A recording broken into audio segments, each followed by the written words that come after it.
ஒரே ஒரு விஷயம் தான். அந்த வாழ்க்கை எப்படிப்பட்டதுங்கிறத ரொம்ப அழகாக சொன்னான். ஆனால் இதை நீங்கள் நல்ல நுட்பமாக கவனிச்சாதான் புரியும்.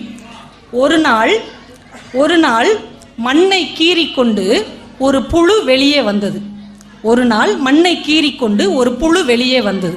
அது கொஞ்ச காலம் வாழ்ந்தது. அந்த புழுவை ஒரு பூச்சி சாப்பிட்டது. அது கொஞ்ச காலம் உயிரோடு வாழ்ந்தது. அந்த பூச்சியை ஒரு வண்டு சாப்பிட்டது.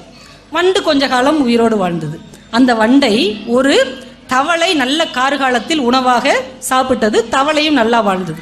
ஒரு மழைக்கால இரவில் தவளையின் பாடல் கேட்டு ஒரு பாம்பு வந்தது. பாம்புக்கு தவளை உணவாக போனது.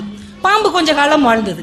ஒரு நாள் தூரத்தில் பறந்த கழுகின் கண்களுக்கு பாம்பு நூடுல்ஸாக தெரிந்தது. கழுகை எடுத்து சாப்பிட்டுச்சு. கழுகு நல்லா வாழ்ந்துட்டே இருந்தது. திடீர்னு ஒரு நாள் ஒரு வேடனின் குறி தவறாத அம்புக்கு கழுகு பலியாகி கீழே விழுந்தது. வேடன் கழுகு எடுத்துட்டு போய் மனைவிட்ட கொடுத்தான். இன்னைக்கு நம்ம வீட்டில் கழுகு 65 அவ செஞ்சு கொடுத்தா. வேடன் சாப்பிட்டான். அவனும் ரொம்ப நாள் நிம்மதியாக வாழ்ந்தான். ஒரு நாள் வேடன் இறந்து போனான். அவனை குழியை தோண்டி புதைத்து வைத்தார்கள். ஒரு நாள் மண்ணை கீறிக்கொண்டு ஒரு புழு வெளியே வந்தது.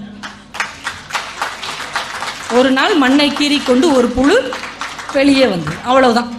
நம்முடைய மனித வாழ்க்கை ஒரு புழுவிலிருந்து தொடங்குறது, ஒரு புழுவிலேயே முடிஞ்சிருச்சு.